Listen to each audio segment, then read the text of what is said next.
selalu mengevaluasi pencapaian yang sudah dicapai.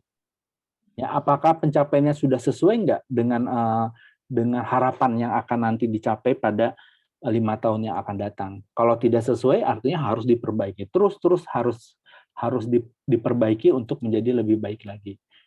Ya, nah itu gambaran sederhana apa itu strategic management ya, Mas Yoga. Terima kasih banyak ya. Baik, terima kasih Pak. Ya, baik, kita lanjut ya. Nah, kalau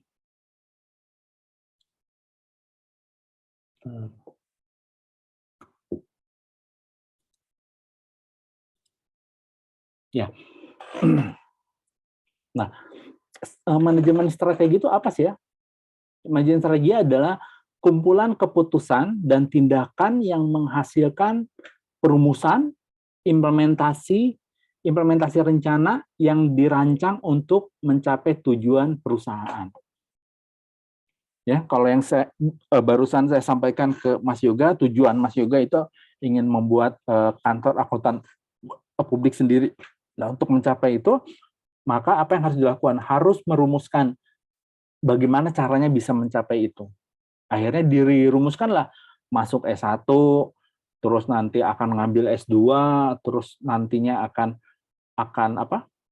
ikut ujian-ujian sertifikasi ya, sehingga akhirnya tujuannya akan tercapai. Nah, sebagian setelah itu implementasikan dari rencana yang sudah dibuat, yang sudah dirancang. Nah, implementasikannya rencananya tentu harus sesuai dengan apa yang sudah ditentukan, maunya organisasi seperti apa, maunya Mas Yoga itu seperti apa, gitu ya. Nah, ada juga orang yang menyampaikan bahwa manajemen strategi itu adalah suatu seni, ya, dan pengetahuan dalam merumuskan, mengimplementasikan, serta mengevaluasi keputusan-keputusan lintas fungsi yang memungkinkan suatu organisasi untuk mencapainya. Ya. Kenapa didefinisikan seni? Ya, karena manajemen strategi itu tidak ada suatu hal yang baku. Ya, kadang-kadang analisa yang dibuat itu berbeda dengan keputusan yang diambil oleh top manajemen. Nah, kadang-kadang tergantung dari seberapa mahir top manajemen itu dalam melihat kondisi yang ada. Ya, nah contohnya saya pernah dulu pernah bekerja di satu perusahaan ya, kebetulan di perusahaan pertambangan. Ya, jadi satu saat ya ada satu proyek itu kalau dihitung di atas kertas ya mungkin proyek itu bukan suatu proyek yang menguntungkan, proyek yang rugi misalkan. Nah, tapi si ownersnya ya si top manajemennya bilang ambil proyek ini walaupun rugi ambil. Akhirnya diambil tuh, dilihat setahun rugi, 2 tahun rugi, 3 tahun rugi. Yang lain yang merancang strateginya udah gelisah aja, ini kita rugi terus nih, cuman dia kekeh terus aja jalan gitu. Nah, pada suatu saat setelah beberapa tahun akhirnya baru terlihat tuh, setelah agak lama akhirnya meningkat untung, akhirnya sekarang salah satu proyek yang menguntungkan gitu ya. Nah, secara strategi, secara evaluasi ya, dia melakukan itu sebenarnya rugi gitu ya, tapi karena mereka punya sense-nya, punya pengalaman dalam hal melihat strategi yang ada ya, sehingga akhirnya dia si top manajemennya tetap memutuskan bahwa proyek itu harus diambil. Nah, keputusan itu bukan berdasarkan dari teori yang ada, tapi dari kecakapan si top manajemen dalam melihat kondisi yang ada. Gitu. Karena tidak akan ada di literatur manapun juga untuk membahas itu. Itu tergantung dari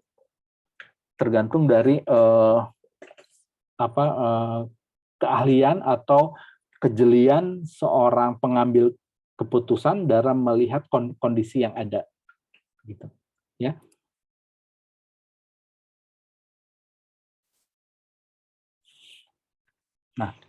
Nah, terus strategic management tuh awalnya dari mana sih?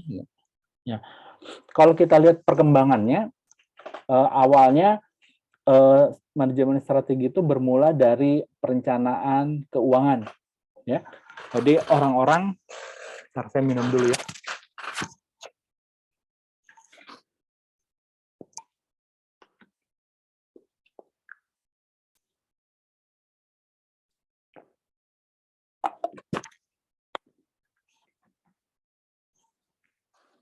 Jadi melihat dari perencanaan keuangan, ya.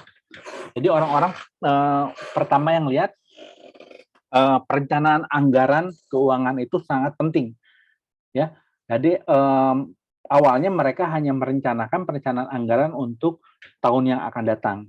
Misalkan sekarang tahun 2020, ya, dia mulai merencanakan anggaran tahun 2023. Ini kan 22 ya, tahun depan 2023. Dibuatlah perencanaan anggaran 2023 dengan proyeknya apa, ininya apa, dibuat seperti, tapi fokus terhadap anggaran. Ya, makin lama makin berkembang, ternyata perencanaan anggaran saja tidak cukup, ya. Ada faktor-faktor lain yang harus diperhatikan, ya, dan perencanaan hanya 1 tahun aja kurang. Akhirnya muncullah perencanaan berdasarkan forecasting, ya, berdasarkan dari perkiraan-perkiraan yang ada. Maka perencanaannya pun akan lebih panjang. Yang awalnya hanya 1 tahun, maka perencanaannya lebih perpanjang, bisa direncanakan sebanyak 5 tahun.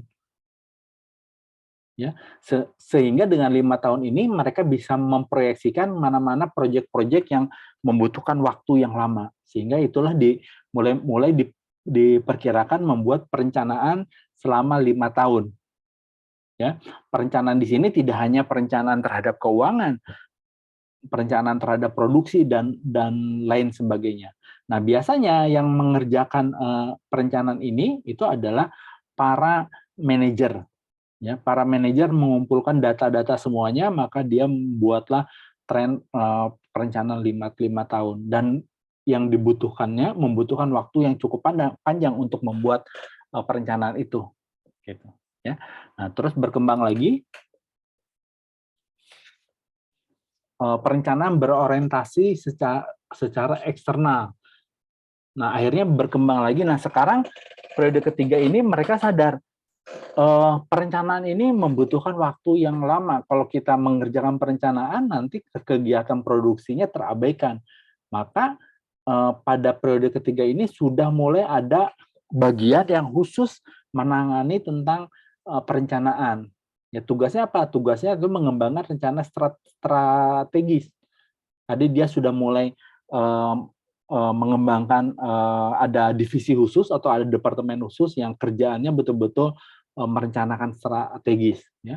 Terus dia juga ada unit intelijen, ya, untuk melihat persaingan dari industri jenis, ya.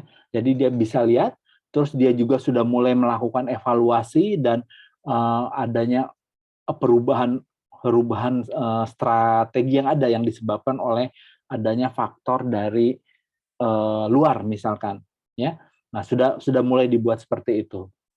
Nah, dan terakhir ya, manajemen strategis itu semuanya mulai terarah.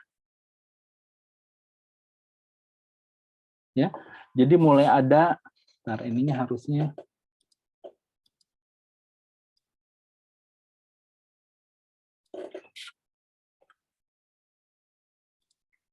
jadi mulai ada perencanaan, ya. Ada perencanaan, terus mulai ada implementasi, udah direncanakan, terus diimplementasi, nah terus dilihat, dievaluasi, ya, dari perencanaan yang dibuat, dievaluasi seperti apa, apakah sudah sesuai dengan apa yang sudah direncanakan atau enggak. Nah, terus dikendalikan, ya. Yang diimplementasikan harus dikontrol, jangan sampai implementasinya tidak sesuai dengan apa yang sudah direncanakan. Ya, sehingga dalam melakukan proses perencanaan strategi ini, mereka tentu akan membutuhkan satu skenario yang ada, ya, dan juga ada strategi kontingensi.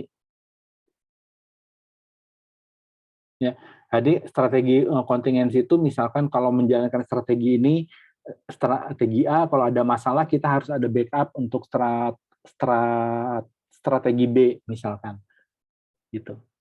Ya, dan strateginya pun mulai dibuat, ada yang setelah 5 tahunan, terus dibuat juga strategi ada dari tidak hanya strategi di ruang lingkup organisasi, tapi mulai lebih dalam strateginya di ruang lingkup tingkatan dari organisasi, dari mulai misalkan strategi dari fungsional, dari departemen, terus dari strategi bisnisnya, terus sampai strategi corporate. Jadi semuanya dilibatkan, gitu. Ya. Nah, ini adalah proses yang keempat itu yang nantinya akan kita bahas. Ya. Baik, sampai sini ada pertanyaan, silakan yang ingin bertanya. Izin bertanya, Pak. Ya, boleh sebentar. Ini saya keluarinnya gimana nih? Pak Judin, ya silakan. Tadi kan yang Bapak terangkan ketika untuk mengimplementasi yang terbaru harus membuka atau harus membuat departemen yang baru gitu ya, Pak. Maksudnya? Untuk perubahan itu seumpama ada perencanaan terbaru nih. Bapak kan tadi menerangkan bahwasanya harus ada divisi. Oh ya, ada kan? divisi yang menangani masalah strategik. Nah, terus? Tetapi kan terkadang nih perusahaan itu, ntar dulu jangan ke situ. Tetapi di situ ada pembicaraan membikin divisi terbaru sehingga tidak mengganggu produksi gitu kan. Ya. Tetapi kadang-kadang di setiap perusahaan itu untuk membuat divisi baru itu pimpinan nggak menerima gitu kan. Dalam artian pakai orang yang ada aja, tetapi imbasnya kan produksi terhambat gitu kan, Pak. Untuk menangani hal tersebut gimana tuh, Pak? Ya, menambah departemen atau menambah divisi itu bukan berarti menambah orang loh. Gitu ya. Misalkan begini, awalnya setiap departemen itu ada satu orang yang melihat, menganalisa ikut tim dalam pembuatan strategi. Ya. Nah, orang-orang tersebut yang terlibat itu selain dia membahas strategi, dia pun harus fokus terhadap produksi yang ada sehingga akhirnya terpecah fokusnya mau ke mana, gitu kan ya. Nah, dengan dijadikannya misalkan dibuatnya satu departemen atau divisi ya. Kalau organisasinya besar itu buatnya satu divisi, tapi kalau organisasinya kecil departemen pun cukup. Nah, artinya apa? Orang-orang yang awalnya melakukan perencanaan strategi di departemennya masing-masing itu bisa dipindahkan ke bagian divisi itu. Jadi pekerjaannya tidak lagi untuk mengurusi tentang produksi dan lain sebagainya. Betul-betul pure melihat perencanaan strategi, membuat strategi, mengevaluasi, memonitor dan lain sebagainya. Gitu ya. Jadi bukan berarti kalau kita membuat satu departemen itu harus menambah orang, enggak gitu. Memang bisa menambah orang ya, bisa, tapi bukan berarti memang seperti itu gitu. bisa juga orangnya dipindah ke sana, gitu, ya. Judit,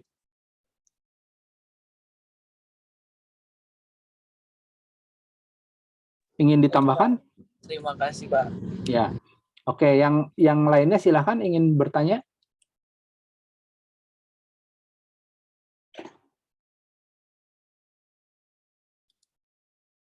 Yang lainnya silahkan. Ada lagi ingin bertanya? Oke, kalau tidak ada saya lanjut ya. Bapak, maaf saya izin bertanya, Pak. Dengan siapa nih? Pasya, Pak. Pasya, ya. Ya. Silakan. Tadi kan di periode 2 itu perencanaan berdasarkan perencanaan sudah berkembang ya Pak ya, berdasarkan perkiraan atau forecasting itu dibuat sebanyak 5 tahun ke depan. Ya. Nah, kalau misalkan para manajer itu sudah membuat planning 5 tahun, lalu sudah di-approve nih oleh top manajemen. Tapi seiring berjalannya waktu, misalkan di tahun kedua dari 5 tahun tersebut, ternyata perencanaannya itu jauh dari yang udah direncanakan, Pak. Diakibatkan misalkan dari faktor eksternal, kayak contohnya kalau kayak tahun-tahun sebelum itu kan karena ada pandemi, kayak gitu. Nah itu bisa nggak ya Pak, planning yang sudah dibuat di awal, misalkan planning A, terus di pertengahan tahun itu yang sudah di-approve itu diubah lagi gitu? Atau 5 tahun, kalau misalkan planning A 5 tahun, berarti kita harus selalu pakai planning A. Boleh nggak Pak di pertengahan itu kita mengubah ke planning B? Seperti itu Pak. Ya, nah,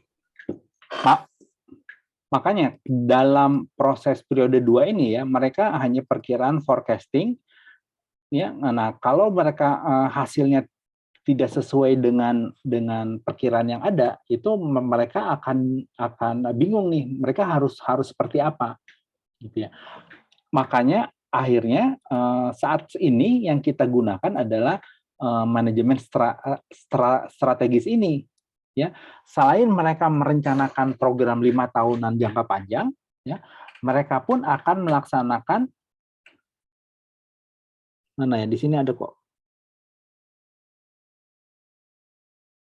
Nah, mereka melaksanakan strategi organisasi sepanjang tahun, tingkat organisasi sepanjang tahun, gitu. Fungsinya apa? Nah, secara jangka panjangnya 5 tahun, tapi itu harus direview setiap tahun. Apakah target yang 5 tahun itu masih bisa tercapai enggak? Ya, misalkan sebelum COVID tahun 2021 ya, 21 ya, atau 2020 lah. Ya, orang sudah merencanakan akhir 2020 itu bisnis bagus lah. Nah, terus ada yang bilang ada yang sampai 2025 bisnisnya akan seperti apa. Nah, begitu ada pandemi ya, begitu ada pandemi di 2021, maka semuanya merubah tuh. Karena apa? Di 2020 dia akan review. Dengan kondisi seperti ini, target seperti ini kayaknya sulit nih untuk mencapai sesuai dengan apa yang sudah digariskan untuk 5 tahun yang akan datang. Artinya harus ada perubahan strategi. Barulah dirubah strateginya. Waktu itu mungkin banyak perusahaan yang asalnya ekspansi, akhirnya dia menunda semua ekspansinya, terus akhirnya dia merubah bisnisnya. Bisnis yang waktu itu lagi booming, ya bisnis alat-alat kesehatan ya, akhirnya dia impor dan lain sebagainya untuk menjual alat-alat kesehatan gitu. Akhirnya dia merubah bisnisnya gitu. Nah, kalau dalam perencanaan tujuan manajemen strategi itu adalah memang seperti itu. Setiap tahun itu akan dilihat kalau ada perubahan lingkungan ya, di lingkungan bisnisnya, bukan hanya pandemi ya, misalkan perang Ukraina, itu ada pengaruhnya nggak dengan kita.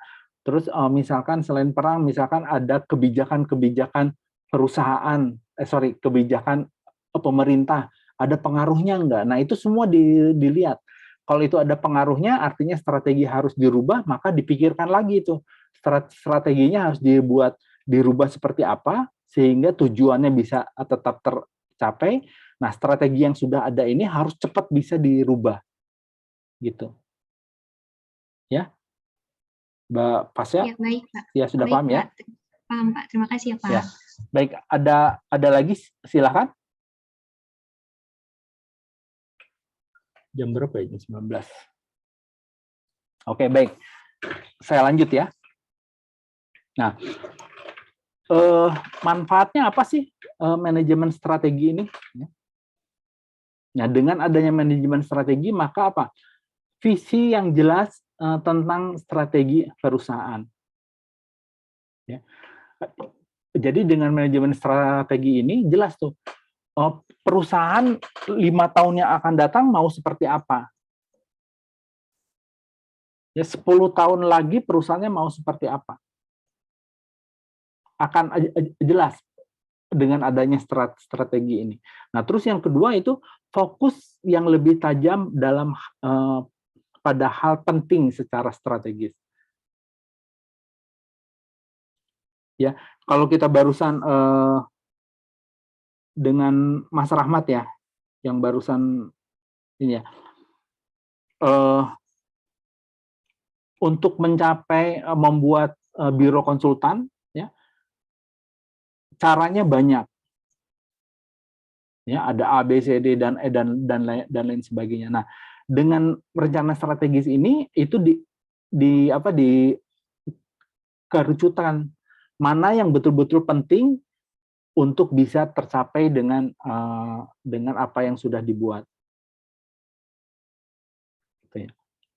Tadi yang dilakukan itu, yang dikerjakan itu adalah betul-betul suatu hal yang penting secara strategis untuk tercapainya dari visi yang sudah dibuat. Nah, yang ketiga, ini yang barusan Mbak Pasya ya yang disampaikan. Peningkatan pemahaman tentang lingkungan yang berubah dengan cepat. Nah, kalau kita tidak ada strategi ya, ada perubahan pandemi, kita cuek-cuek aja gitu. Ada perang di Ukraina, kalau industrinya industri pangan, ya, kalau dia nggak punya strategi, mereka cuek-cuek aja gitu. Tapi dengan adanya strategi, mereka lihat, oh ada perang Ukraina nih, kita ekspor gandum dari sana. Waduh, gandumnya terhambat nggak nih? Suplai gandum terhambat nggak? Dilihat kalau misalkan gandum susah ini susah, kita harus ngapain nih?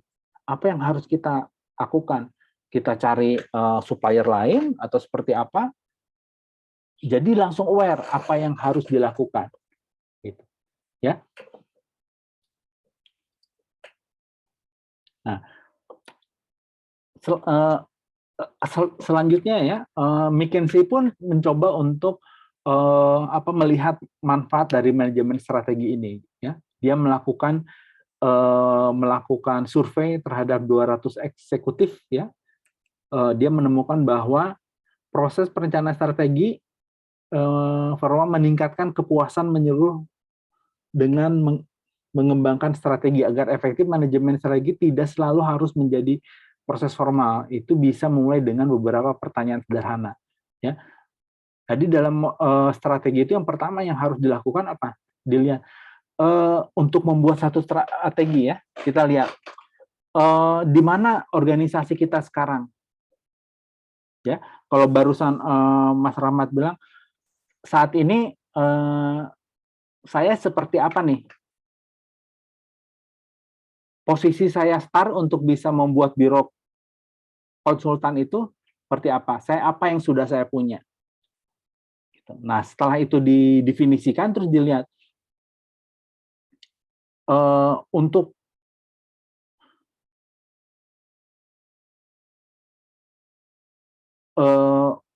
organisasi ini ya sudah untuk misalkan 1 tahun ke depan udah sampai mana? Terus 2 tahun, 5 tahun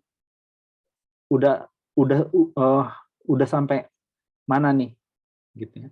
Nah, kalau itu jawabannya misalkan dalam 1 tahun harusnya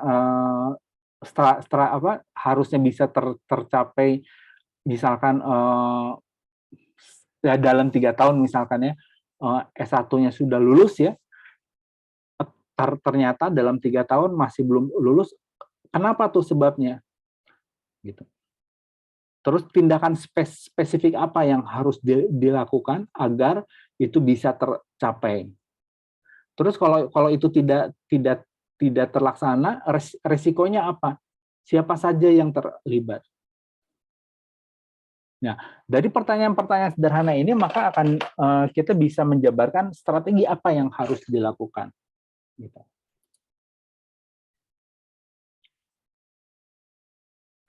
Nah, dengan semakin berkembangnya bisnis ya, maka manajemen strategi ini akan mempunyai tantangan yang cukup besar, ya, terutama dalam hal globalisasi, inovasi, terus bagaimana dia membuat keberlanjutan perusahaan. Ya, ya seperti yang kita tahu dulu, ya, Amerika pun dulu sama seperti kita di negaranya mereka punya pabrik, ya. Nah, tapi makin ke sini mereka aware terhadap kondisi lingkungan yang ada sehingga banyak aturan-aturan yang menyulitkan orang kalau membuka pabrik di sana. Ya, karena apa? Kalau membuka pabrik di sana, pengaturan limbahnya harus ketat, ya, sehingga kos untuk mengelola limbahnya pun mahal, sehingga tidak lagi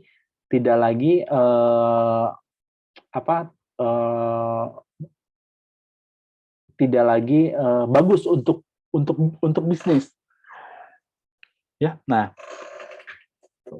maka dari itu banyak perusahaan-perusahaan di Amerika, ya, akhirnya dia membuka pabrik di dunia ketiga, di negara berkembang, salah satunya di Indonesia.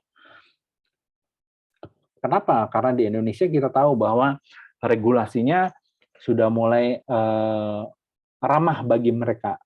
Artinya maksud ramah untuk penanganan limbahnya tidak terlalu ketat, buruhnya mungkin masih murah dan lain sebagainya. Maka akhirnya dia pindahkan ke Indonesia. Nah, itu merupakan salah satu keputusan dari strategi itu. Ya. Nah, sekarang di Indonesia pun sudah mulai aware juga. Ya, orang-orang sudah mulai lihat lingkungan, semuanya udah mulai green, terus buruhnya pun sudah mulai mahal.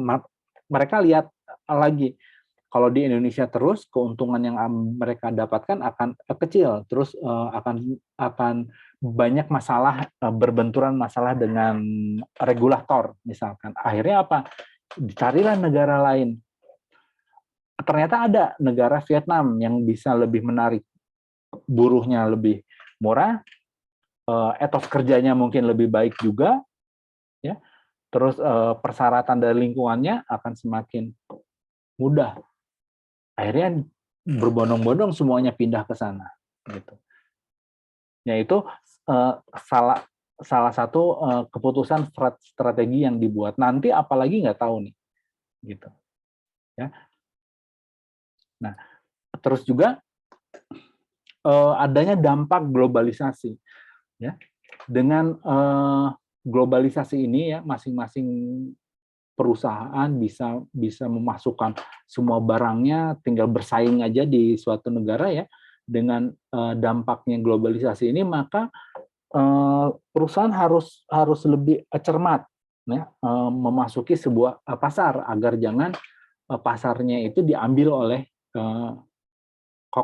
kompetitor. Ya, contohnya misalkan General Electric, ya, GE itu merupakan salah satu, mereka mempunyai divisi sistem medis, ya. Nah, alat-alat medis dari GE itu boleh dibilang merupakan alat medis yang paling terbaik. Nah, tapi pada saat itu negara Cina, ya, dia sudah mulai banyak tuh mengembangkan alat-alat medis yang murah, ya, dan bagus, gitu. Nah, si General Electric itu dia nggak mau kalau sampai ke colongan. Akhirnya dia apa? Akhirnya dia memindahkan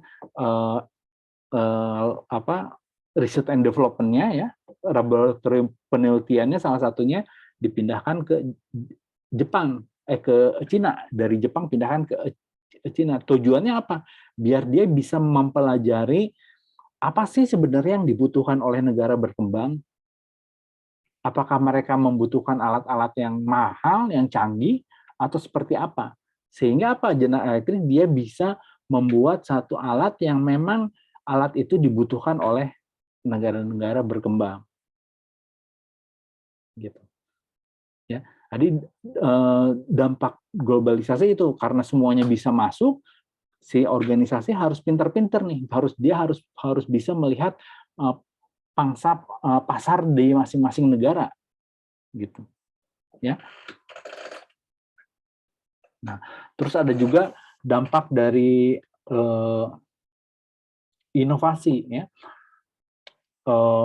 Ya, kebanyakan inovasi yang terlihat itu adalah mungkin di kelas elektronik, ya. Kita lihat inovasi dari handphone yang sederhana, ya. Dari tahun ke tahun mereka banyak mengeluarkan inovasi yang luar biasa. Dari Samsung-nya, terus Apple, ya. Setiap tahun dia selalu mengeluarkan inovasi yang paling terdepan. Jadi semua kompetitornya dia belum punya, dia sendiri awalnya dia sudah punya duluan. Ya. Nah, kalau kita lihat, ya, kenapa harga salah satu penyebab harga dari handphone Apple, ya, iPhone dan Samsung itu mempunyai harga yang mahal. Ya, bukan karena materialnya misalkan premium semua, bukan. Tapi karena mereka mengeluarkan kos yang besar untuk melakukan proses inovasi. Ya. Biaya terbesar dari mereka adalah inovasi. Kenapa? Karena mereka leader, sehingga mereka harus mengeluarkan produk itu harus inovasi yang dia terapkan di produk itu adalah inovasi yang betul-betul tidak ada di perusahaan lain, gitu ya. Nah, sedangkan untuk yang lain mereka tidak melakukan inovasi, mereka hanya melakukan, oke, kita lihat Apple dia sudah mengeluarkan apa, terus dia Samsung dia mengeluarkan layar lipat. Ya, sekarang handphone Cina dia tinggal ambil handphone Samsung, dia beli, dia bedah, buka, oh caranya buatnya seperti itu, buat deh dia. Dia artinya apa? Artinya dia tidak melakukan inovasi, dia follower. Nah, itu salah. Enggak juga. Itu adalah keputusan bisnis, strategi bisnis yang dia lakukan.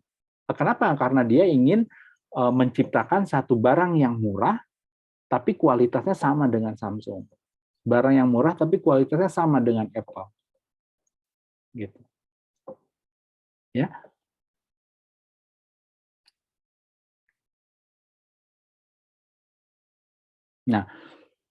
Nah, makin kesadaran orang terhadap lingkungan, ya, terhadap green dan lain sebagainya. Nah, sekarang awalnya organisasi itu hanya berpikir, oke, saya harus untung, mikirnya untung atau rugi. Nah, sekarang nggak bisa seperti itu. Ya. Nah, strategi sekarang bagaimana organisasi mempunyai keberlanjutan bisnisnya. Ya, yang mereka harus kelola bukan hanya keuntungan dan kerugian, tapi mereka harus mengelola, mereka harus punya tanggung jawab sosial bagi perusahaannya, tanggung jawab sosial perusahaan dan juga tanggung jawab terhadap lingkungannya. Misalkan ada pabrik, ya, dibuka, pabrik itu sedikit mencemarkan lingkungan, misalkan air. Artinya apa? Agar si perusahaan itu bisa bertahan di situ terus, ya, agar perusahaan itu tetap bisa berdiri di situ, artinya harus ada biaya kompensasi yang harus dikeluarkan oleh perusahaan. Biaya kompensasinya apa? Dia harus menyediakan air bersih untuk lingkungan sekitar.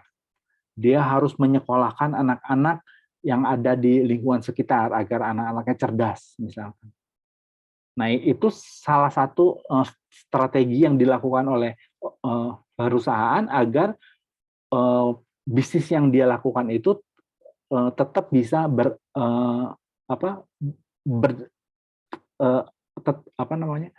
tetap bisa berlangsung, tetap bisa ada, gitu. Jadi kalau di istilah yang kerennya atau sustainability, keberlangsungan bisnis, gitu. Nah, sekarang yang dipikirkan tuh bukan hanya internal aja, bukan hanya untung rugi, bukan. Dia harus berpikir strategi yang dibuat harus mempertimbangkan tanggung jawab sosialnya seperti apa, tanggung jawab terhadap lingkungannya seperti apa. Itu yang juga harus mereka pikirkan. Nah, dalam perencanaan strategis pada dasarnya itu terdiri dari 4 tahapan. Ya. Yang pertama adalah men-scanning, ya, memindai lingkungan. Lingkungan itu ada 2. Pertama ada lingkungan eksternal, ya, lingkungan eksternal itu bisa dilihat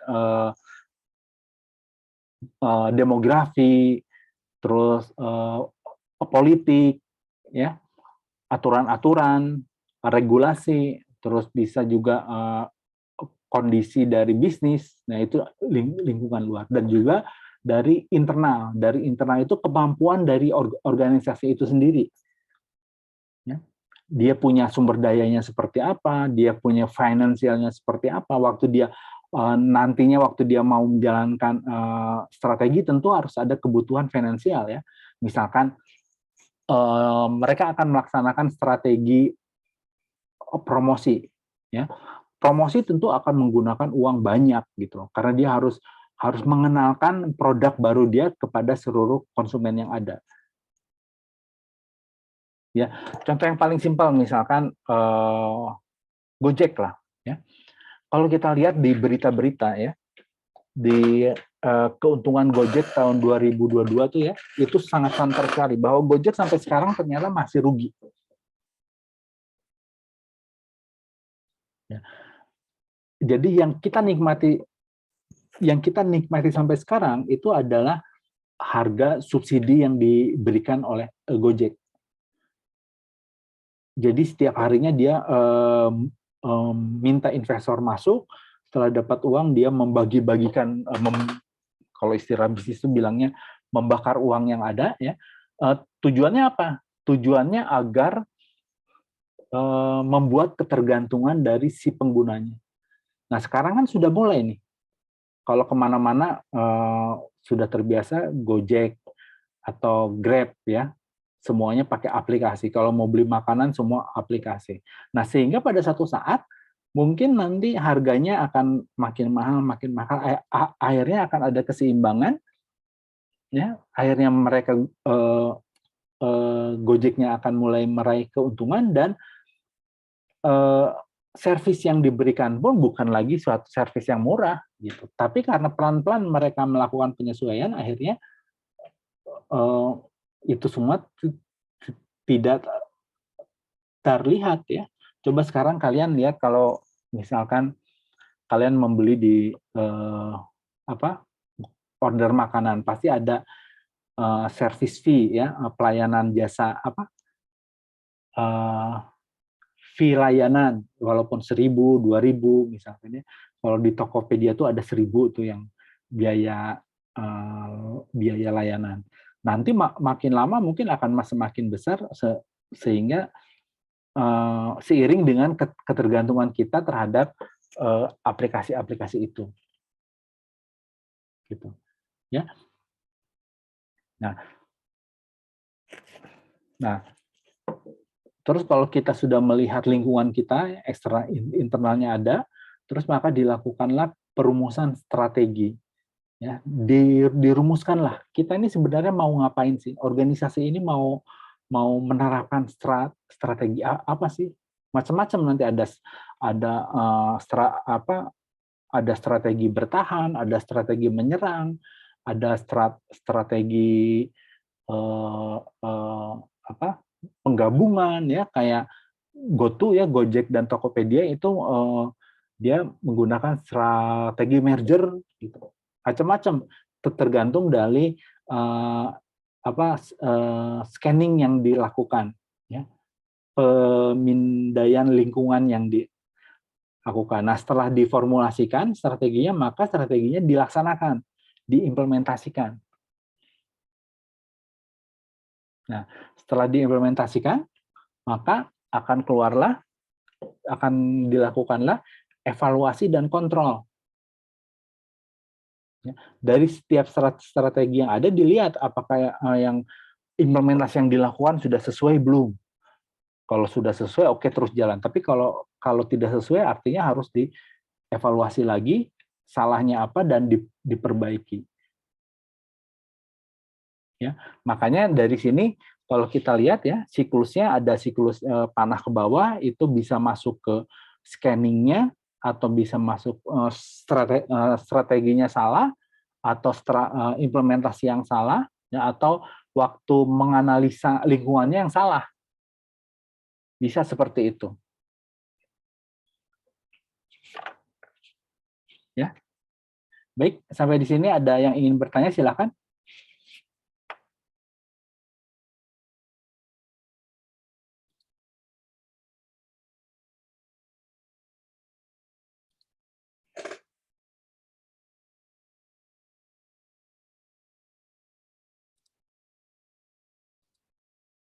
Pak, maaf mau bertanya. Ya. Pak, kalau misalkan di saat manajemen topnya ini salah untuk mengambil strategi, apakah kita sebagai bawahan bisa mengevaluasinya atau memberikan saran kepada atasan? Nah, jika atasan ini menolak saran dari kita, itu bagaimana ya Pak untuk menghadapinya? Ya, strategi itu kan tidak bisa dilakukan oleh satu orang ya. Semua keputusan itu tergantung dari pengambilan keputusan dari top manajemen. Ya, kita semua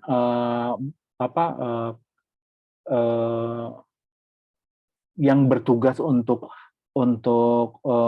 merancang strategi itu hanya bisa memberikan data-data, hanya bisa memberikan informasi gitu ya. Kalau melakukan ini, problemnya seperti ini, hasilnya akan seperti ini misalkan. Nah, keputusan akhirnya memang diambil oleh top manajemen itu. Ya, artinya apa? Berhasil tidaknya satu strategi, ya, ujung-ujungnya akan tergantung dari top manajemen maunya seperti apa. Karena arahan perusahaan itu yang menentukan itu adalah si top manajernya, top direktur utamanya. Saya 5 tahun ke depan mau buat perusahaan ini seperti ABC misalkan. Buatlah kita strategi bagaimana untuk mencapai 5 tahun ke depan ABC itu gitu. Nah, nanti begitu jalannya, kalau misalkan dikasih tahu bahwa itu tidak akan tercapai, tapi dia mau melakukan itu, ya tinggal jalankan aja, kita lihat hasilnya gitu. Kalau misalkan hasilnya tidak sesuai, tentu di atasnya direktur utama kan tentu ada pemegang saham, ya. Nah, tinggal dilihat orang direktur ini masih layak nggak untuk duduk di situ. Biasanya seperti itu, gitu. Nah, cuman yang perlu diingat ya, yang barusan saya sampaikan, saya kasih contoh juga, ada orang direktur utama ya, kita sudah, yang saya tempat kerja saya itu, kita sudah menginformasikan bahwa ini akan rugi dan lain sebagainya, tapi dia kekeh jalanin. Karena dia punya sense sendiri bahwa bahwa proyek ini akan untung gitu. Atau dengan cara seperti ini strategi kita untuk mencapai 5 tahun yang akan datang itu akan bisa tercapai, bisa seperti itu gitu. Ya. makanya disampaikan bahwa strategi itu bukan hanya informasi dari selembar kertas ya, tapi tergantung dari kehebatan dari seorang top manajemen dalam melihat strategi, dalam melihat kondisi yang ada. Seni dia dalam memutuskan satu strategi itu seperti apa. Gitu ya, Dina? Baik, Pak. Jika kan tadi udah Bapak bilang ya, untuk keputusan itu berada di atas.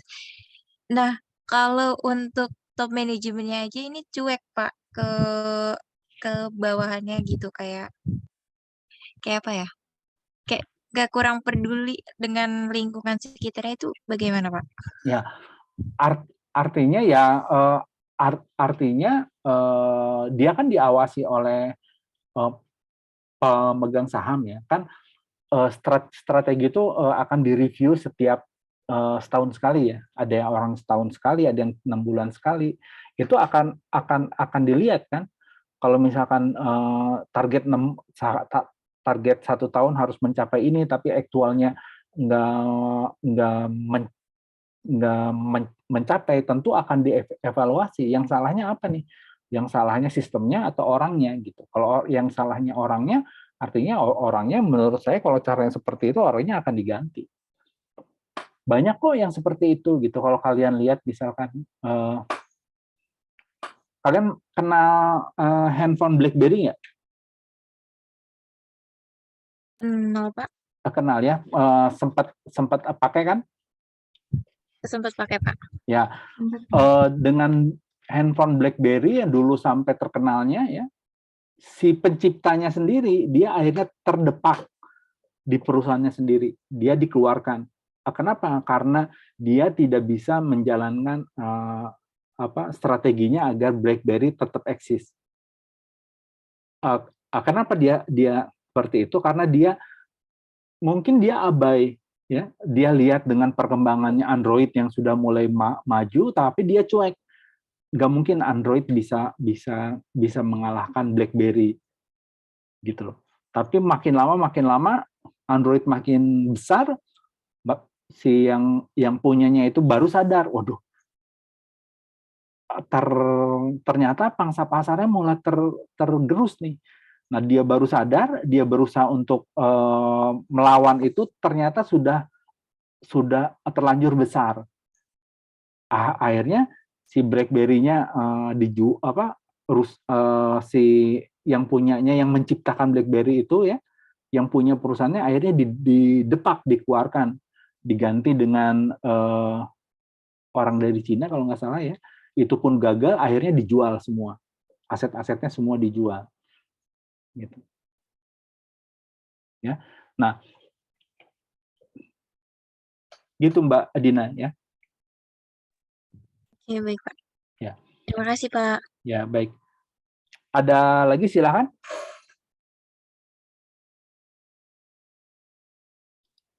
Oke, baik. Kalau tidak ada, saya lanjut ya.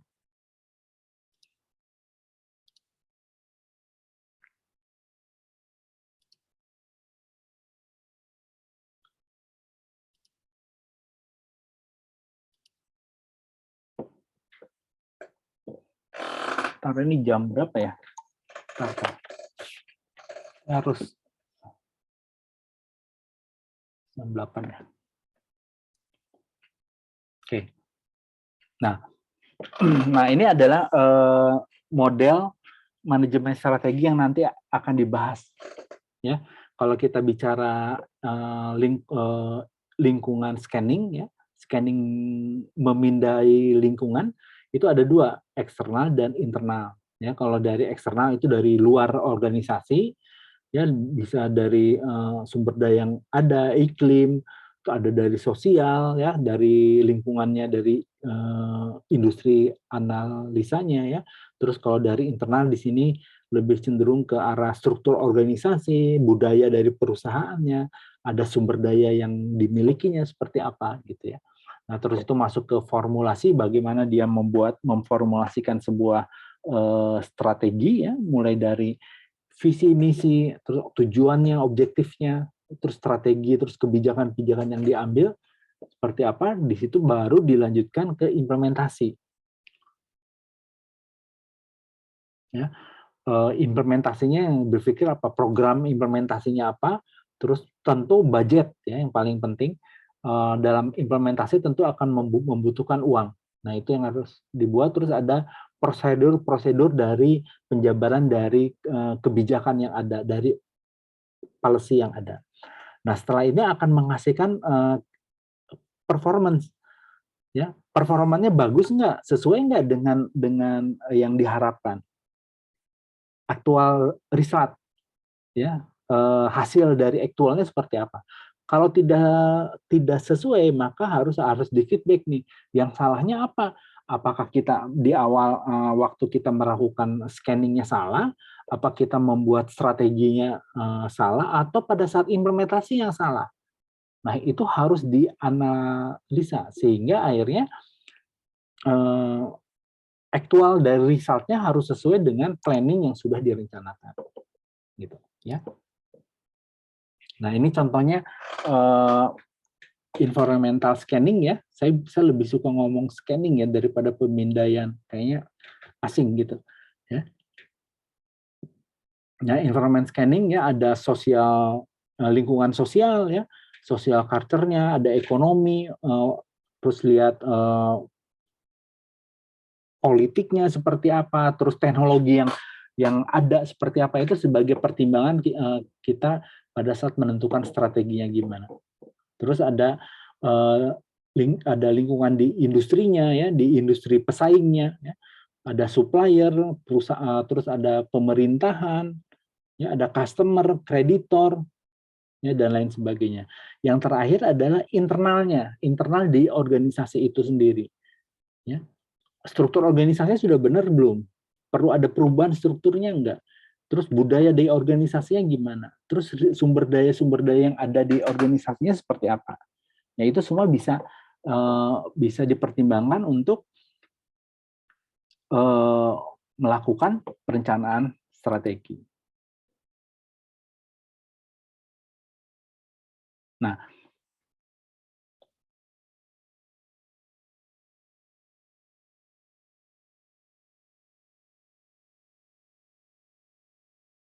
ya, kalau kita bicara perumusan strategi, biasanya kita akan melihat tentang visi misi tujuan ya dalam sebuah organisasi. Nah, strategi pun ya sebenarnya dibagi 3. Ya, kalau kita lihat di sini, pertama adalah corporate strategi. Ya, itu adalah arahan strategi secara global. Ya, misalkan contohnya misalkan 5 tahun ke depan saya pakai contoh Bank Syariah Mandiri ya, karena minggu depan kita akan bertemu dengan Pak Ali ya. Misalkan Bank Syariah Mandiri 5 tahun ke depan saya ingin Bank Syariah Mandiri itu menjadi bank syariah nomor 1 di Asia, bukan di Indonesia. Kalau di Indonesia sudah jadi nomor 1 ya, karena dia sudah paling besar. Misalkan di Asia. Nah, terus turunlah ke bisnisnya. Untuk menjadi bank syariah terbaik di Asia, strategi apa yang harus dilakukan secara bisnis? Apa yang harus terus mungkin produk-produk apa yang bisa dijual di negara-negara Asia? Harus seperti apa? Nah, terus diturunkan lagi ke divisi yang terkecil ya, fungsional. Misalkan kalau kita bicara produk apa yang akan dijual, di divisi fungsionalnya ke bagian sales dan marketing. Dia harus merancang sebuah produk yang produk itu sangat sangat dibutuhkan oleh misalkan oleh orang Malaysia, oleh orang Singapura. Sehingga begitu dijual di sana, produk itu bisa lebih laku gitu. Misalkan seperti itu. Ya. Nah, ketiga strategi ini ya, strategi corporate, strategi bisnis ya, strategi fungsional, semuanya saling berkesinambungan, semuanya harus selaras berjalan. Ya. tidak bisa strategi corporate jalannya ke kiri, bisnis strateginya ke kanan, fungsional strateginya ke bawah, nggak bisa seperti itu. Semuanya harus searah, sejalan, agar nantinya tujuan dari organisasi itu bisa tercapai. Gitu. Ya. Nah, terus kalau kita bicara implementasi strategi, biasanya kita akan membicarakan tentang program-program strategi apa yang harus dibawa, terus taktik apa, strategi yang dilakukan agar tujuan bisa tercapai. Yang tidak kalah pentingnya, program yang dibuat, terus taktik yang dibuat, ya, harus ada biayanya, kebutuhan biayanya berapa, agar program dan taktik yang dibuat bisa terlaksana dengan baik. Ya. Nah, selain itu perlu juga dilihat prosedur yang ada sekarang sudah bisa mewakili nggak dari program yang ada. Kalau memang belum mewakili, ya harus dibuat prosedur yang betul-betul bisa mendukung dari program dan taktik yang ada. Ya. Nah, terus selanjutnya adalah evaluasi dan kontrol, ya, dan hasil akhirnya adalah kinerja. Ya. Nah, kalau kita lihat dari proses pembuatan keputusan strategis, ya, itu akan membantu keputusan secara menjadi lebih baik. Ya, kalau kita lihat di sini, yang pertama harus kita lihat, ya,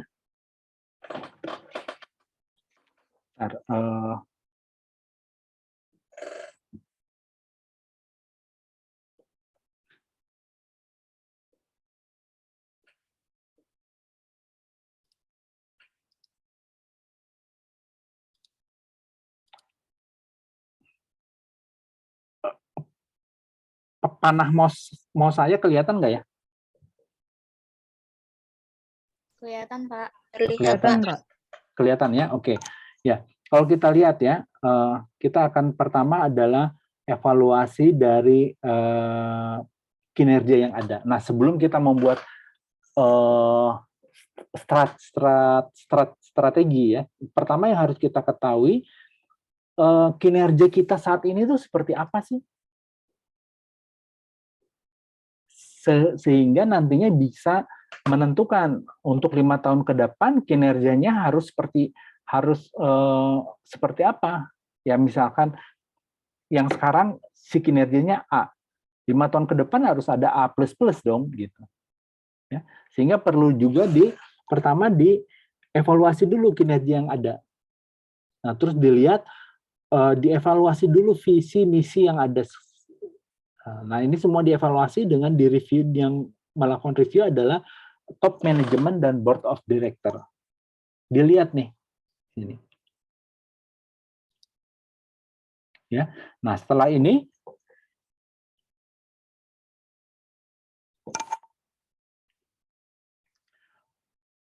maka dilakukanlah scanning. Ini scanning dari eksternal, faktor dari luar perusahaan, ini scanning dari internal. Nah, di sini dianalisalah dengan menggunakan SWOT analysis. Ya, kalau kita bicara tentang eksternal, tentu kita akan lihat opportunity dan threat, peluang dan ancaman. Kalau kita lihat analisis internal, kita akan melihat kekuatan dan kelemahan. Ya, nah, jadi teman-teman perlu hati-hati, ya. Kadang-kala dari tugas yang diberikan, ya, teman-teman tidak bisa memasukkan analisa yang ada, apakah itu masuk ke ancaman atau peluang, atau dia masuk kekuatan kelemahan. Ya. Nah, kadang-kadang dari tugas-tugas yang sudah ada, ya, dia menganalisa faktor internal, tapi hasil analisanya itu dimasukkan ke ancaman dan peluang. Seharusnya internal itu masuknya ke kekuatan dan kelemahan. Ya, jadi nanti kalau kalian menganalisa SWOT, ya, yang harus diingat, kalau menganalisa internal internal tuh internal organisasi itu hasil akhirnya itu adalah kekuatan dan kelemahan dari organisasi itu. Tapi kalau melihat menganalisa lingkungan, hasil akhirnya adalah ancaman dan peluang yang ada di lingkungan bisnis, bukan di organisasi. Ya. Nah, setelah melakukan itu, maka masuklah ke pemilihan strategi apa yang cocok berdasarkan dari analisa internal dan eksternal ini. Ya. Nah, terus di sini kan kita menganalisa visi misi yang existing yang ada. Nah, di sini dilihat dengan menggunakan strategi ini, visi misi dan lain sebagainya sebenarnya masih bisa dipakai nggak yang barusan dievaluasi. Kalau ternyata tidak bisa dipakai, artinya perusahaan harus bisa mendefinisikan kembali visi misi dan objektifnya, gitu. Ya, nah kalau sudah dibuat, maka dibuatlah alternatif dari strategi yang ada, ya. Terus, nah biasanya dalam penentuan strategi ini ya tidak hanya satu, misalkan ada 2-3 strategi yang bisa dilakukan dengan plus minusnya. Dari 3 itu maka dipilihlah strategi yang terbaik yang harus dilakukan apa, lalu diimplementasikan, terus dievaluasi dan kontrol, gitu.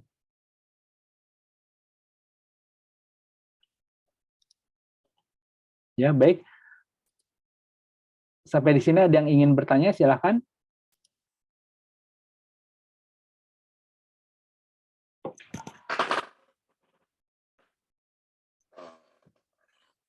Masih mantau kan ya? Masih, Pak. Masih, Pak. Masih Masih, pantau. Pak. Aman, Pak. Masih, Pak. Jangan sampai saya ngomong sendiri ya.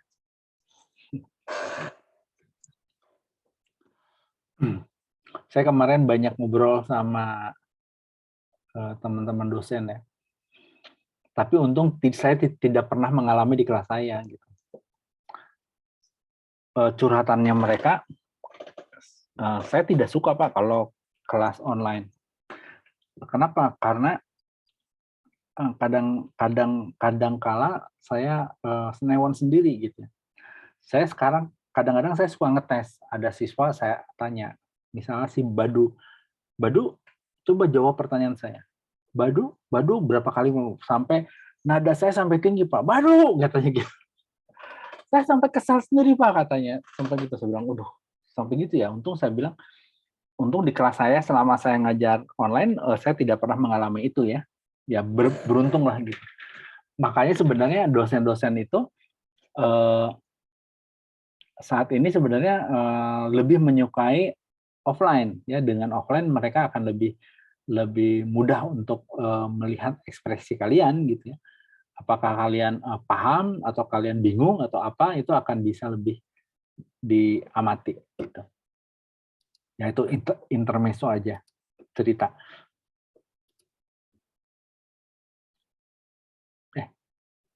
Kok resume share? Oke, saya lanjut ya. Nah, pembahasan tentang konsep dasar manajemen strategi sampai di situ tuh, gitu ya. Tapi perkuliahan belum selesai nih, ya.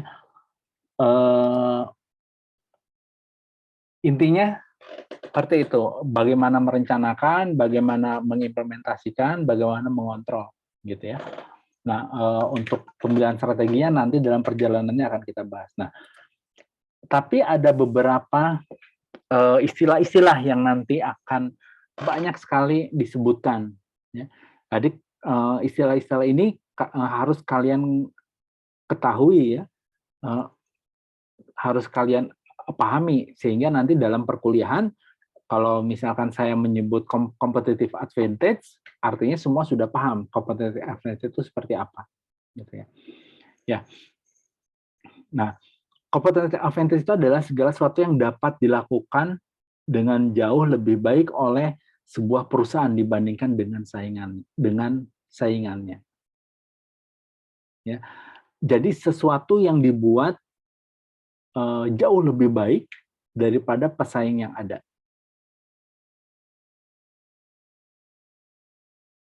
Ya, kalau saya nanya ya dengan teman-teman, competitive advantage untuk sebentar. Nah, ini enak nih. Untuk Samsung dan handphone Cina ya dengan Xiaomi itu apa? Competitive advantage-nya Samsung apa? Ada yang bisa jawab nggak? iPhone, Pak. iPhone. Bukan. Apa yang dijadikan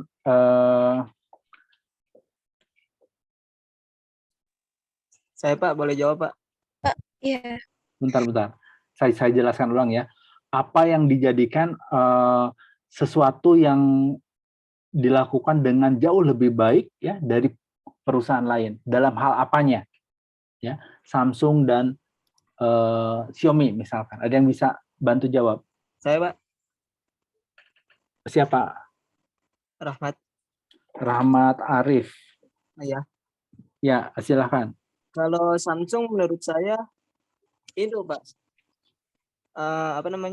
kameranya dan RAM-nya yang menjadi keunggulan mengalahi pesaingnya. Oke. Kalau saya lihat ya,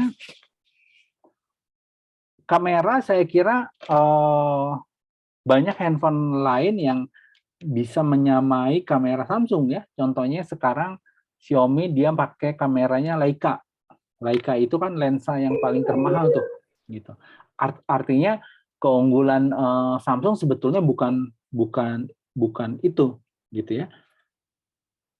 Oke, yang lainnya silahkan. Saya mau jawab, Pak. Saya mau jawab, Pak. Barusan siapa? Rahmat ya? Saya, Pak. Yang barusan Raisen siapa nih? Bentar, saya cek yang Raisen ya. Bambang Kusnadi, silakan. Ya Pak, kalau menurut saya Xiaomi lebih unggul dari Samsung karena dari strategi pemasarannya. Mereka lewatnya dari lewat mulut ke mulut, lewat online semua, nggak ada offline awalnya. Di situ sih kekuatan dari Xiaomi menurut saya. Oke. Kekuatan Xiaomi dari pemasarannya. Kalau kita lihat pemasaran Xiaomi ternyata masih di bawah Samsung. Di Indonesia Samsung yang paling terbaik. Artinya pemasaran yang dilakukan Xiaomi itu belum sehebat Samsung. Artinya bukan keunggulan dari Xiaomi, bukan itu, gitu ya. Selanjutnya Dina udah ya, dilewat dulu Dina. Ya, Pak. Saya, Pak. Terakhir, Pak. Ya. Silakan, Dina. Dina, silakan, Sob. Masih boleh nih, Pak. Ya, boleh, silakan. Untuk HP Xiaomi-nya, dia untuk harganya lebih murah dibanding dengan Samsung, dengan kualitas yang sama, dengan ukuran RAM, ROM, dan untuk baterainya yang sama, tapi harganya di bawah Samsung, dengan kualitas gambar yang tidak jauh beda dengan Samsung. Itu sih, Pak, kalau Xiaomi. Ya, salah satu keunggulan Xiaomi, ya, dia bisa membuat kualitas yang baik seperti yang Samsung punya dengan harga yang jauh lebih murah dari Samsung. Ya, itu boleh dibilang bahwa dia produksinya low cost, sehingga dia kalau orang yang pintar mencari handphone yang spesifikasinya baik, tentu mereka tidak akan cari Samsung, mereka akan cari Xiaomi misalnya, ya, karena harganya murah dengan fasilitasnya yang sangat mumpuni. Tapi kalau kita mencari gengsi, kita cari Samsung. Gitu. Ya, Dina, makasih banyak ya. Terus yang lainnya silakan, Julius. Oh ya, angkat tangannya jadi tinggal 2 ya. Kalau menurut saya, ya, dari itu lebih elegan, Pak, dalam segi bentuk, modelnya gitu, Pak. Karena kayak seperti yang baru ini, keluaran baru, Samsung Z Flip 4, itu kan dia bisa dilipat, Pak. Dan lebih mudah juga dibawanya, Pak. Nggak nyampe harus yang kayak panjang-panjang gitu, Pak, megang di tangan gitu loh. Buat di kantong juga lebih gampang, Pak. Oke. Artinya desainnya, keunggulannya desain ya. Tapi kalau saya lihat sekarang kalau kamu lihat Flip ya yang dikeluarkan oleh Xiaomi itu lebih nyaman dipegang gitu ya. Yang dikeluarkan Oppo itu lebih enak untuk dipegang gitu ya. Jadi desainnya pun tidak kalah bagus. Mungkin kalau soal desain sama lah, ya. Jadi bukan itu yang tidak dimiliki, yang dimiliki Samsung tapi tidak dimiliki oleh Xiaomi, gitu ya. Oke, mungkin selanjutnya Fajar, Julius Surya, Fajar ya silakan. Kalau menurut saya sendiri, kenapa Samsung memiliki power ya Pak ya, itu karena build quality dari barangnya sendiri sama teknologi dan juga inovasi dari Samsung sendiri sih Pak. Itu yang membuat Samsung menjadi salah satu perusahaan teknologi atau perusahaan mobile dan lainnya itu lumayan disegani di dunia Pak. Ya, oke, bisa itu ya. Samsung mempunyai research and development yang lebih baik ya. Kalau kita bicara dengan handphone Jepang secara umum, mereka tidak punya research and development ya. Dia lebih ke arah follower ya. Kalau kita lihat Samsung, kita bisa lihat bahwa dia yang pertama menyajikan handphone layar lipat, yang lainnya belum ada dia udah buat. Setelah itu yang lainnya baru meniru Samsung semua. Artinya salah satu keunggulan Samsung adalah mereka mempunyai research development yang tidak dimiliki oleh pesaing lain. Sehingga dengan adanya research development itu, Samsung menjadi handphone boleh dikatakan handphone yang teknologi yang lebih inovasi yang lebih maju dibandingkan dengan handphone yang lain, gitu ya. Oke, barusan siapa? Fajar ya? Iya Pak. Fajar, sebentar, saya cari dulu nih. Oke, ya selanjutnya Agung Irwanto, silakan. Cek. Untuk menurut saya sih kenapa HP Samsung itu bisa lebih unggul dari Xiaomi itu karena memiliki branding yang kuat Pak. Karena yang kita tahu brand Samsung itu sudah ada semenjak sebelum adanya HP Android itu muncul Pak. Jadi banyak orang yang sudah mengetahui brand Samsung dan kualitas mereka. Oke. Brand Samsung bisa ya, tapi menurut saya brand Samsung terlalu luas ya. Tidak spesifik terhadap keunggulan dari handphone itu, gitu ya. Oke, kayaknya cukup ya. Agung Irwanto. Ya. Bagus ya teman-teman bisa melihat. Saya nggak menilai benar atau enggak ya, tapi yang saya nilai adalah keaktifan kalian dalam menyampaikan pendapat dan yang disampaikan itu bukan ece-ece ya, artinya kalian mencoba untuk menganalisa kondisi yang ada ya. Nah, kalau menurut saya yang keunggulan Samsung sampai saat ini dia masih terdepan selain inovasinya itu adalah Samsung mempunyai after sales service yang terbaik. Betul nggak? Dia sudah produknya bagus, tapi after sale service dia sudah terbaik juga. Kalau kalian servis di Samsung, paling hanya 1-2 hari barang yang sudah diservis itu bisa balik lagi. Tapi kalau kalian servis Xiaomi itu bisa seminggu, 2 minggu, malahan bisa 1 bulan, gitu. Ya, kalau saya beli Xiaomi, saya tidak berharap handphone ini saya bawa ke service centernya untuk diperbaiki. Mendingan saya perbaiki di toko-toko biasa karena bisa lebih cepat dibandingkan dibawa ke Xiaomi, gitu ya. Nah, itu menurut saya yang sampai saat ini ya perusahaan handphone manapun belum ada yang bisa mengalahkan Samsung dalam hal after sale service-nya. Apple pun sama, ya.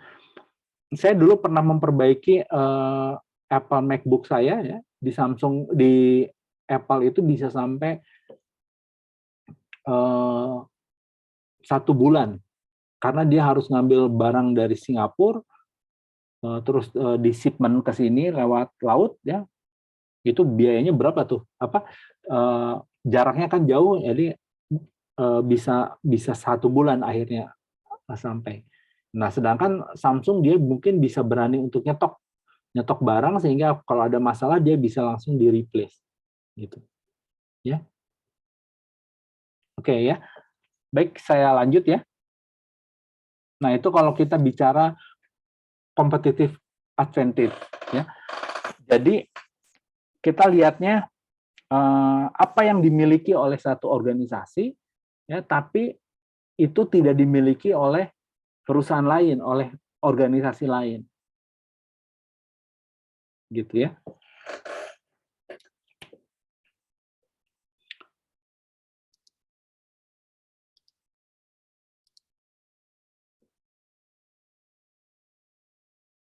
Oke, saya percepat ya karena kita ada kuis nanti. Ya, terus juga nanti ada penyusun strategis ya. Barusan di awal saya sampaikan biasanya organisasi akan membuat satu departemen atau satu divisi yang memang tugas dia untuk membuat satu strategi ya. Nah, biasanya disebut penyusun strategi ya atau strategis gitu ya.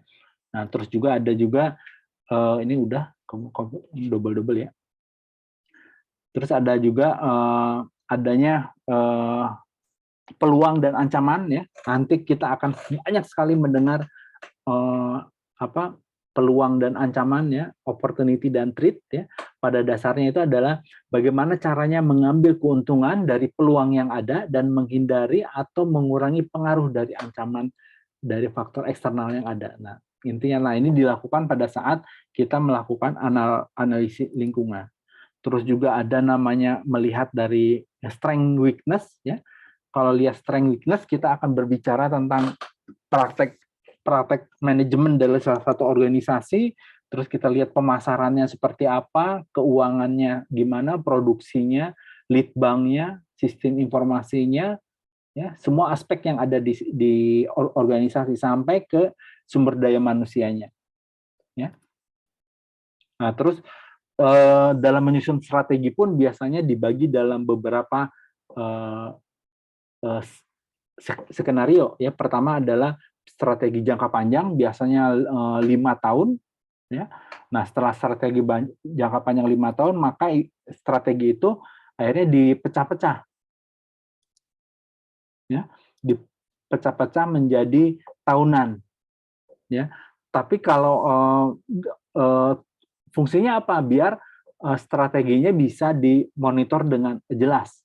Ya. Jadi dalam 5 tahun untuk tahun pertama pencapaiannya apa, tahun kedua, ketiga, keempat, kelima, akhirnya tahun kelima bisa tercapai semuanya. Jadi dipantaunya sedikit-sedikit, nggak langsung 5 tahun, biar dimonitornya akan lebih mudah. Ya, terus juga strategi tahunan itu yang perlu sekali dilihat itu adalah bahwa tujuan tahunan itu ya, tujuan itu kita harus melihat bahwa tujuan itu harus terukur, ya, kuantitatif, konsisten, menantang, realistis, dan prioritas. Ya, artinya terukur harus jelas ya tujuannya apa, misalkan meningkatkan produksi 10%, meningkatkan produksi 100%. Jadi jelas. Jadi tidak boleh kita berbicara meningkatkan produksi menjadi lebih baik, nggak boleh seperti itu.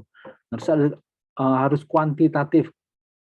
Jadi harus jelas, angkanya harus jelas kelihatan. Terus harus konsisten.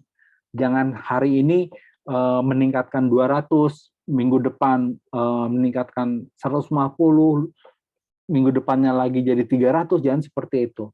Ya. Nah, untuk mencapai itu maka penentuannya harus difikirkan baik-baik, harus melihat dari analisa yang ada.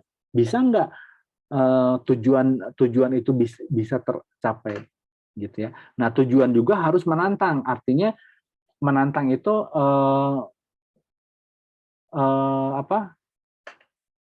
menantang itu dapat dicapai tapi tidak bisa dengan mudah.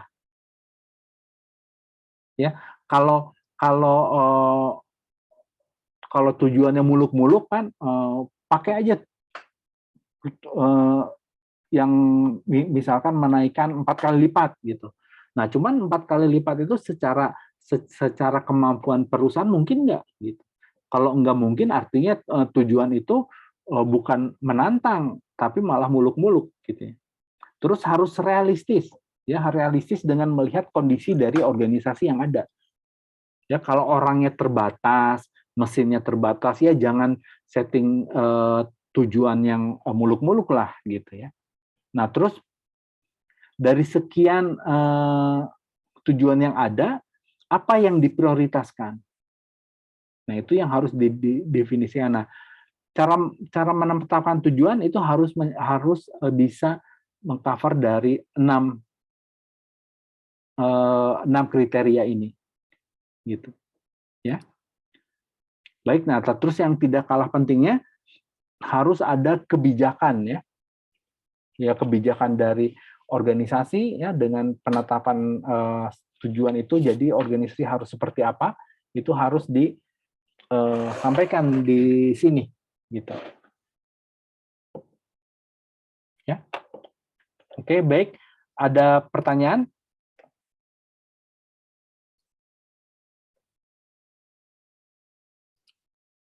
Dari Akhir, saya cukup, silakan. Pak. Dari saya cukup, Pak. Oke.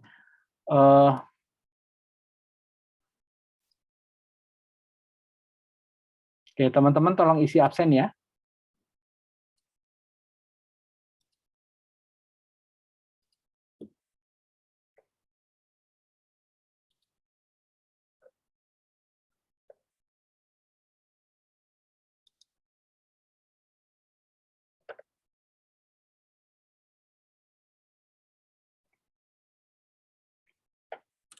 Ya, silakan isi absen ya.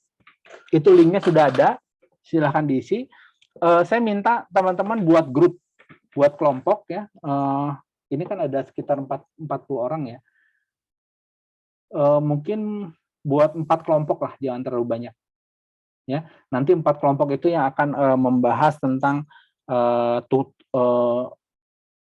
tugas yang nanti dibuat. Ya. Nanti silakan disampaikan di grup kelompoknya, nanti biar di catatan saya bisa saya berikan tanda. Ya. Maaf Pak, linknya belum ada Pak. Ini Link absen. di chat Zoom. Iya Pak, nggak ada Pak di saya. Belum ada, Pak. Oh, belum ada Pak. Sebentar, Belum ada Pak. Pak, belum ada, Pak. Harusnya everyone ya. Sorry. Belum ada. Nah, sudah ada belum? Ada, Ya. Pak. Sudah, Pak. Silakan buat ya. Saya mau buat soal dulu buat kuis.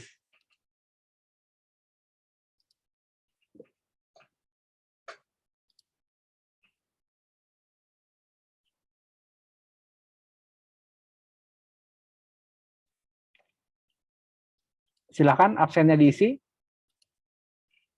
Baru 6 orang.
Oke ya.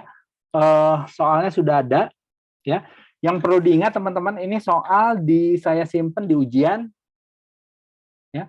Di study di ujian itu ada kuis. Nanti silakan langsung isi ya.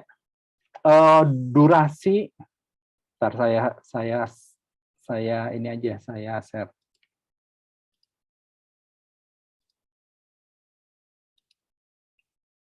Ya, durasi pengerjaan 30 menit, dibuka sampai jam 23.55 ya.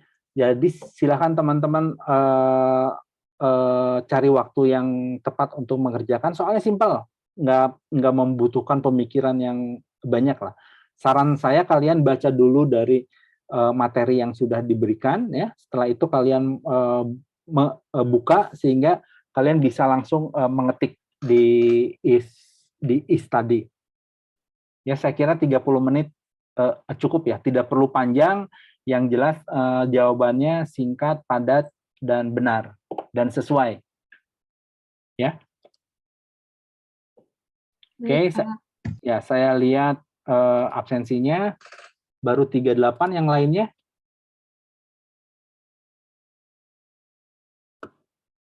Ada 41.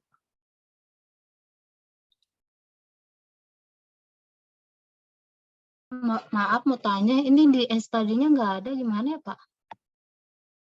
Ada di Untuk ini, kuisnya. di ujian.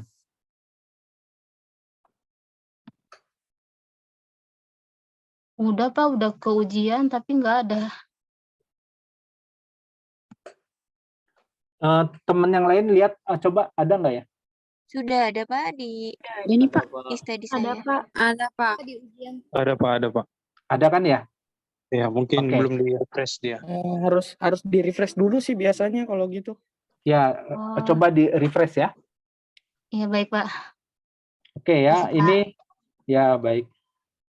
Untuk absensinya isi di mana ya Pak? Itu di link. Pak, itu yang di link hari Rabu, nggak apa-apa itu Pak? Link apa? Maaf Pak, maaf. Tadi ke open mic dia, salah sama Pak. Oke ya, absennya udah semua ya?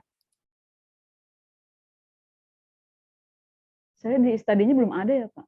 Sudah Pak. Di refresh coba. Harusnya sudah ada kok, yang lainnya sudah masuk. Oke. Ya, kalau tidak ada absen lagi, absennya saya tutup ya. Ya, baik teman-teman semua. Terima kasih banyak.